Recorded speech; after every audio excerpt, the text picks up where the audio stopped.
जुलाई 7 तारिख पवित्र रथयात्रा 7 तारिख दिन 2024 वर्षर रथयात्राटी पड़ुछि। तेणु आपण मैंने समस्ते भी अनेक अच्छा जे रथयात्रा केवे हम आम समस्ते पुरी जीवु। तेज जुलाई 7 तारिख रथयात्रा ये रथयात्रा दिन टी आम ओडिया मानक पई प्रत्येकटी ओडिया पई गर्व आ गौरवर दिन। कहीं आम जगतर नाथ जगन्नाथ आम ओडिया जातिर बड़ ठाकुर बड़दाण्ड को ओह्लै आसती एवं आम समस्त को धरी रथयात्रा करती माउसी माँ घर को। आज भिडियो माध्यम आसतु जानिबा जे रथयात्रा दिन केउं सबु कर्म करबा अनुचित एवं केउं सबु कर्म कले शुभ हुए।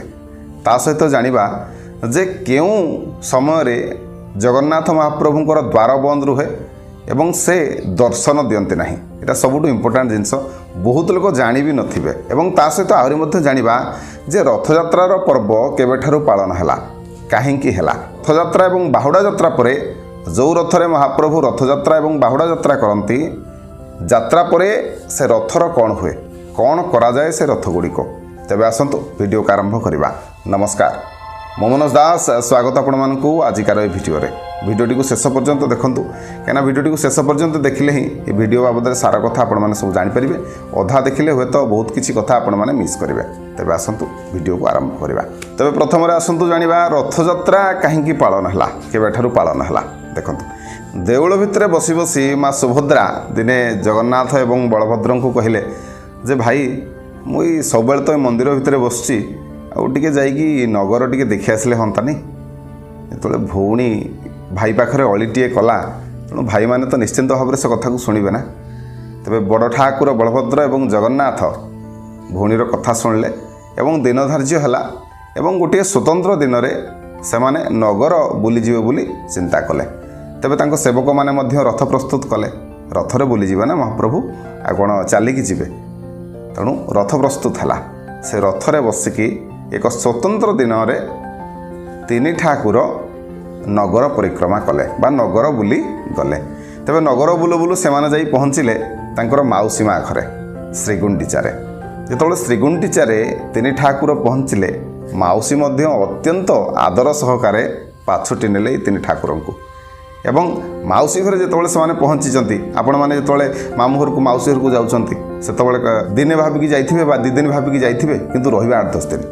ठीक से भली बड़ ठाकुर मध्य माउसी माँ को आदर आ जत्न आ स्नेह पाई सेठी रहु रहु 9 दिन काल रहिले। 9 दिन काल जो रहिले तापरे बाहुड़ा यात्रा करी से फेरी आसले। नगर बुला हैला माउसी घर जीवा हैला सबु हैला। तबे ये जो कार्यक्रमटी हैला ये जो घटनाटी हैला ता पर ठारू प्रतिवर्ष ये कार्यक्रम हैला एवं याकू रथयात्रा बोली कहागला एवं फेरिबा यात्रा को बाहुड़ा यात्रा बोली कहागला। प्रतिवर्ष रथयात्रा रे महाप्रभु माने ये तीन ठाकुर माने प्रतिवर्ष माउसी माँ घर को गले बुलिबा पाई एवं याकू रथयात्रा बोली कहागला। जेतबेले फेरी आसिले सेतबेले बाहुड़ा यात्रा बोली कहागला। जो दिन गले से दिन रथयात्रा एवं जो दिन बाहुड़िले से दिन बाहुड़ा यात्रा एवं मझिरे बड़ ठाकुर माने एमाने 7 दिन श्रीगुंडीचारे रहिले माउसी घरे रहिले। तबे एई दिन ठारू ए रथयात्रा पर्वर आरंभ होला एवं ए बाहुड़ा यात्रा पर्वर आरंभ होइथिला। एबे आसंतु जानिबा रथयात्रा दिन केउं सबु कर्म करिबा अनुचित एवं रथयात्रा दिन केउं सबु शुभ कर्म आपण माने करि परिबे। देखंतु आपणको घरे जदि पांजी अछि तेबे पांजीरे मध्य उल्लेख रहिछि रथयात्रा दिन होछि अति पवित्र दिन। से आपण मैंने जदि ए दिन नुआ व्यवसाय आरंभ करने को चाहूँगी बा नुआ दुकान टी पूजा करने चाहूँगी आपण मैंने सुरखुरे करें भलरे करें बहुत शुभ हे दिन कले। ता सहित आपण मैंने देवता गठन नामकरण व्यवसाय आरंभ ये सबू आपण मैंने दिन कर्म करें ए दिन कले बहुत शुभ। देखंतु रथयात्रा दिन जदि आपण घरे कहीं मृत्युवरण करती तेबे 3 पादर पुष्कर दोष लागिबो। तेणु यार प्रतिकार निश्चिंत भाव में करेंगे। सकाळ 5:24 पर जदि आपण घरे कई जने मृत्युवरण करती रथयात्रा पर दिन तेबे 2 पादर दोष लागिबो।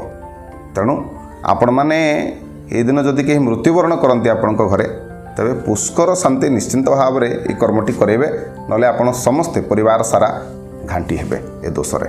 तेणु ये दोष को शांति करने ଆପଣମାନେ ନିଶ୍ଚିନ୍ତ ଭାବରେ ପୂଜା କରିବେ, ପୁଷ୍କର ଶାନ୍ତି ହୋମ ଯଜ୍ଞ କରିବେ ଏବଂ ତା ସହିତ ଦାନ ଦେବେ।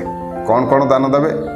ଭୂମି, ଅନ୍ନ, ତିଳ, କାଞ୍ଚନ ଏବଂ ମୁଦ୍ରିକା ଦାନ ନିଶ୍ଚିନ୍ତ ଭାବରେ ଦେବେ, ନହେଲେ ଆପଣମାନେ ଏ ଦୋଷରୁ ପାର ହୋଇପାରିବେ ନାହିଁ। ରଥଯାତ୍ରା ଦିନ କେଉଁ ପରିବା ଖାଇବା ଅନୁଚିତ ଆପଣମାନେ ଜାଣିଛନ୍ତି କି? ଆସନ୍ତୁ ଜାଣିବା। ଦେଖନ୍ତୁ, ରଥଯାତ୍ରା ଦିନ ବୋଇତି କଖାରୁ ବା ବୋଇତାଳୁ ଭକ୍ଷଣ କରିବା ନିଷେଧ। ଏହି ଦିନ ଏହି ପରିବାଟିକୁ ଆପଣମାନେ କେବେ ହେଲେ ଖାଇବେ ନାହିଁ। ତା ସହିତ ରଥଯାତ୍ରା ଦିନ ପିଆଜ ରସୁଣ ଏବଂ ଆମିଷର ମଧ୍ୟ ଭକ୍ଷଣ କରିବା ଅନୁଚିତ। ସେଦିନ ଯଦି ପାରିବେ ଘରେ ସାତ୍ତ୍ୱିକ ଭୋଜନ କରିବେ, ତା ସହିତ ଘରେ ଜଗନ୍ନାଥଙ୍କର ସ୍ତୋତ୍ର ପାଠ କରିବେ, ଜଗନ୍ନାଥଙ୍କର ଧ୍ୟାନ କରିବେ, ସ୍ମରଣ କରିବେ। ଏ ରଥଯାତ୍ରା ଦିନ ଯଦି ଆପଣମାନେ ଘରେ ଦାନ କର୍ମ କରିବେ, ଏମିତି କଲେ ମଧ୍ୟ ଜଗନ୍ନାଥ ଦର୍ଶନ ସମ ପୁଣ୍ୟ ଫଳ ମିଳିଥାଏ। ତେଣୁ ନିଶ୍ଚିନ୍ତ ଭାବରେ ଏହି କର୍ମଗୁଡ଼ିକୁ କରନ୍ତୁ, ଆପଣଙ୍କର ମଙ୍ଗଳ ହେବ, କଲ୍ୟାଣ ହେବ। ତେବେ ଏବେ ଆସନ୍ତୁ ଜାଣିବା କେଉଁ ସମୟରେ ଜଗନ୍ନାଥଙ୍କର ଦର୍ଶନ କରିବା ବନ୍ଦ ରୁହେ ବା ସାଧାରଣ ଭକ୍ତମାନଙ୍କ ପାଇଁ ମନ୍ଦିର ଦ୍ୱାର ବନ୍ଦ ରୁହେ। ଜଗନ୍ନାଥ ସର୍ବସାଧାରଣରେ ଦର୍ଶନ କାହାକୁ ଦିଅନ୍ତି ନାହିଁ। ଆସନ୍ତୁ ଜାଣିବା। ଦେଖନ୍ତୁ, ଦେବସ୍ନାନ ପୂର୍ଣ୍ଣିମାରେ ଯେତେବେଳେ ସ୍ନାନ ମଣ୍ଡପରେ ଚତୁର୍ଦ୍ଧା ମୂର୍ତ୍ତି 108ଟି ଗରା ଜଳରେ, ଏ ଯେଉଁ ସୁବାସିତ ଜଳରେ, ସମସ୍ତ ତୀର୍ଥ ଜଳରେ ଯେତେବେଳେ ସ୍ନାନ କରନ୍ତି, ସେତେବେଳେ ଦିନ ସାରା ସେ ଗାଧାନ୍ତି। ତେବେ ଏ ଯେଉଁ ଗାଧୋଇବା ଭିତରେ ତାଙ୍କୁ ନିଶ୍ଚିନ୍ତ ଭାବରେ ଟିକେ କ'ଣ ହୁଏ ନା, ତାଙ୍କ ଦେହ ଖରାପ ହୁଏ, ତାଙ୍କୁ ଟିକେ ଥଣ୍ଡା ହୁଏ, ଜ୍ୱର ହୁଏ। ଯେହେତୁ ଗାଧୋଇବା ପରେ ମହାପ୍ରଭୁଙ୍କୁ ଜ୍ୱର ହୁଏ, ତେଣୁ ତା ପରଦିନଠାରୁ ସେମାନେ ଅଣସରରେ ରୁହନ୍ତି। ତାଙ୍କର କେବଳ ଉପଚାର ନୀତି କରାଯାଏ। କେବଳ ତାଙ୍କ ପାଖକୁ ତାଙ୍କ ପୂଜାରୀମାନେ ଯାଆନ୍ତି, ତାଙ୍କର ଉପଚାର ନୀତି କରନ୍ତି, ତାଙ୍କର ଦୈନନ୍ଦିନ ନୀତି ସବୁ କାନ୍ତି କରାଯାଏ। କିନ୍ତୁ ସର୍ବସାଧାରଣ ପାଇଁ ଦର୍ଶନ ବନ୍ଦ ରୁହେ। କାହିଁକିନା ମହାପ୍ରଭୁ ତ ଜ୍ୱର ହେଇଛି, ସେ ଆଗେ ନିଜେ ଚିକିତ୍ସିତ ହେଉଛନ୍ତି। ସେ କାହାର ଦୁଃଖ କଥା ଶୁଣିବେ କ'ଣ? ଶୁଣିବା କଥା ତ ସେ ଘରୁ ଥାଇ ବି ଶୁଣିବେ, ସେ କଥା ନୁହଁ। କିନ୍ତୁ ନୀତି ହିସାବରେ ଯଦି ଦେଖିବା, ଏଇ ଯେଉଁ 14 ଦିନର ସମୟରେ ସେ ଅଣସରରେ ରୁହନ୍ତି ଏବଂ ଅଣସରରେ ଥିବା ସମୟରେ ସର୍ବସାଧାରଣ ପାଇଁ ତାଙ୍କର ଦ୍ୱାରଟି ବନ୍ଦ ରୁହେ। ଆପଣମାନେ ମନ୍ଦିରକୁ ଯାଇପାରିବେ, କିନ୍ତୁ ଜଗାକୁ ଦର୍ଶନ କରିପାରିବେନି। ଯେଉଁମାନେ ଦୂରଦୂରାନ୍ତରୁ ଆସନ୍ତି, ଜାଣିନଥିବେ ଯେ ଏହି ସମୟରେ ଜଗନ୍ନାଥଙ୍କର ମନ୍ଦିର ବନ୍ଦ ରୁହେ ବା ଜଗନ୍ନାଥ ଦର୍ଶନ ଦିଅନ୍ତି ନାହିଁ, ସେମାନଙ୍କ ପାଇଁ ମଧ୍ୟ ମୁଁ କହି ରଖୁଛି, ଆପଣମାନେ ଦେବସ୍ନାନ ପୂର୍ଣ୍ଣିମା ଠାରୁ ରଥଯାତ୍ରା ଭିତରେ ମନ୍ଦିରକୁ ଦର୍ଶନ କରିବା ପାଇଁ ଆସନ୍ତୁନି। କାହିଁକିନା ଏହି ସମୟରେ ଆପଣମାନେ ଜଗନ୍ନାଥଙ୍କୁ ଦର୍ଶନ କରିପାରିବେନି। ଯଦି ଆସିବେ ଦେବସ୍ନାନ ପୂର୍ଣ୍ଣିମା ଦିନ ଆସିବେ, ନହେଲେ ଆପଣମାନେ ରଥଯାତ୍ରା ଦିନ ଆସିବେ। କିନ୍ତୁ ଏ ସମୟରେ ପ୍ରବଳ ଭିଡ଼ ହୋଇଥାଏ, ସେହି ହିସାବରେ ଆପଣମାନେ ଦେଖିକି ଆସିବେ। ତେବେ 14 ଦିନ ଯେତେବେଳେ ଅଣସରରେ ରୁହନ୍ତି ମହାପ୍ରଭୁ, ଏକାଥରେ ଦେହ ଭଲ ହେଲା ପରେ ରଥଯାତ୍ରା କରିବା ପାଇଁ ବାହାରି ପଡ଼ନ୍ତି। ସିଧା ବାହାରିକି ଯାଆନ୍ତି ନିଜ ମାଉସୀ ଘରକୁ, ସମସ୍ତ ଲୋକଙ୍କୁ ଧରିକି, ସମସ୍ତ ଭକ୍ତମାନଙ୍କୁ ଧରିକି ଯାଆନ୍ତି। ଏକା କେବେ ଯାଆନ୍ତିନି, ସମସ୍ତଙ୍କୁ ନେଇକି ଯାଆନ୍ତି। ଏବେ ଇଏ ଜାଣିଲେ ଯେ କେଉଁ ସମୟରେ ଜଗନ୍ନାଥ ମହାପ୍ରଭୁଙ୍କର ଦ୍ୱାର ବନ୍ଦ ରୁହେ, କେଉଁ ସମୟରେ ଜଗନ୍ନାଥ ମହାପ୍ରଭୁ ଦର୍ଶନ ଦିଅନ୍ତି ନାହିଁ। ଏବେ ଆସନ୍ତୁ ଜାଣିବା, ଯେଉଁ ରଥରେ ମହାପ୍ରଭୁ ରଥଯାତ୍ରା କରନ୍ତି, ବାହୁଡ଼ା ଯାତ୍ରା କରନ୍ତି, ସେ ରଥର କ'ଣ ହୁଏ? ଯାତ୍ରା ପରେ ସେ ରଥର କ'ଣ ହୁଏ? ଆସନ୍ତୁ ଜାଣିବା। ଯେତେବେଳେ ମହାପ୍ରଭୁ ରଥଯାତ୍ରା ଏବଂ ବାହୁଡ଼ା ଯାତ୍ରା କରି ଫେରନ୍ତି, ତାପରେ କିଛି ଦିନ ପାଇଁ ରଥଗୁଡ଼ିକୁ ବଡ଼ଦାଣ୍ଡରେ ସଜେଇକି ରଖାଯାଏ ଭକ୍ତମାନଙ୍କ ଦର୍ଶନ ପାଇଁ। ପ୍ରତ୍ୟେକଟି ଓଡ଼ିଆର ଆଶା ଓ ବିଶ୍ୱାସ ସେଇ ରଥରେ। କାହିଁକିନା ଏ ରଥରେ ଦିନେ ମହାପ୍ରଭୁ ମୋ ଜଗନ୍ନାଥ, ମୋ ଜଗା ଦିନେ ବସିଥିଲା। ତେଣୁ ଏ ରଥର ମଧ୍ୟ ମାହାତ୍ମ୍ୟ ଅଧିକା, ଏ ରଥ ଦୌଡ଼ିର ମାହାତ୍ମ୍ୟ ଅଧିକା, ଏ ରଥ କାଠର ମଧ୍ୟ ମାହାତ୍ମ୍ୟ ଅଧିକା। ତାକୁ ଟିକେ ଛୁଇଁକି ମଧ୍ୟ ନିଜକୁ ଗୌରବାନ୍ୱିତ ମନେ କରନ୍ତି ପ୍ରତ୍ୟେକଟି ଓଡ଼ିଆ, ପ୍ରତ୍ୟେକଟି ଦର୍ଶନାର୍ଥୀ। ଜନ୍ମ ଥିଲେ ଆଜ୍ଞା ମୃତ୍ୟୁ ଅଛି। ଆମେ ଦିନେ ଜନ୍ମ ହୋଇଛନ୍ତି ମାନେ ଦିନେ ନା ଦିନେ ନିଶ୍ଚିନ୍ତ ଭାବରେ ମରିବା। ସେଇ କଥାଟି ସମସ୍ତଙ୍କ ପାଇଁ ଲାଗୁ, ଏ ରଥ ପାଇଁ ବି ଲାଗୁ। କାହିଁକିନା ଯେଉଁ ରଥରେ ଦିନେ ମହାପ୍ରଭୁ ଯାତ୍ରା କରି ଗଲେ, ରଥଯାତ୍ରା କରି ଗଲେ, ପୁଣି ବାହୁଡ଼ା ହେଇକି ଆସିଲେ, ସେ ରଥ ମଧ୍ୟ ଦିନେ ନା ଦିନେ ନଷ୍ଟ ହେବ। କିଛି ଦିନ ପାଇଁ ତାକୁ ସଜେଇକି ରଖାଯାଏ ସତ ବଡ଼ ଦାଣ୍ଡରେ, କିନ୍ତୁ ଶେଷରେ ତାକୁ ନଷ୍ଟ ହିଁ କରାଯାଏ। ଯେଉଁ ଭୋଇ ସେବକମାନେ ଏହାକୁ ଗଢ଼ିଥାନ୍ତି, ସେଇ ଭୋଇ ସେବକମାନେ ମଧ୍ୟ ଏହାକୁ ଭାଙ୍ଗନ୍ତି। ଯେତେବେଳେ ଶ୍ରାବଣ ମାସର ଆରମ୍ଭ ହୁଏ, ସେତେବେଳେ ଏ ରଥକୁ ଭଙ୍ଗାଯାଏ। ଏ ରଥକୁ ଭାଙ୍ଗିବା ପାଇଁ ଏ ଯେଉଁ ଭୋଇ ସେବକ ପାଖାପାଖି 10ରୁ 15 ଜଣ ନିୟୋଜିତ ହୁଅନ୍ତି ଏବଂ 12 ଦିନ ପର୍ଯ୍ୟନ୍ତ ବା 12 ଦିନ ମଧ୍ୟରେ ଏହି କାର୍ଯ୍ୟକୁ ଶେଷ କରାଯାଏ।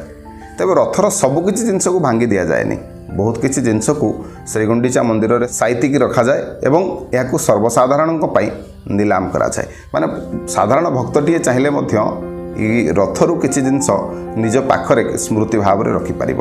ଏବଂ ବହୁତ ଭକ୍ତ ମଧ୍ୟ এই ଜିନିଷଗୁଡ଼ିକ କିଣିକି ଆଣିକି ନିଜ ପାଖରେ ରଖନ୍ତି ଏବଂ ନିଜକୁ ଧନ୍ୟ ବୋଲି ମନେ କରନ୍ତି। ତେବେ ଇଏ ଜାଣିଲେ ଯେ ଆମର ରଥଯାତ୍ରା ପରେ ବା ବାହୁଡ଼ା ଯାତ୍ରା ପରେ ରଥକୁ କ'ଣ କରାଯାଏ। ତେବେ ଆଶା କରୁଛି ଆଜିକାର এই ଭିଡ଼ିଓଟି ଆପଣମାନଙ୍କୁ ନିଶ୍ଚୟ କିଛି ଜ୍ଞାନ ଦେଇପାରିଥିବ। ଯଦି ଭିଡ଼ିଓଟି ଭଲ ଲାଗିଥାଏ ତେବେ ଭିଡ଼ିଓକୁ ଲାଇକ୍ କରିବେ, ସେୟାର କରିବେ, ଚ୍ୟାନେଲକୁ ସବସ୍କ୍ରାଇବ୍ କରିବେ। ରହିଲି, ଜୟ ଜଗନ୍ନାଥ।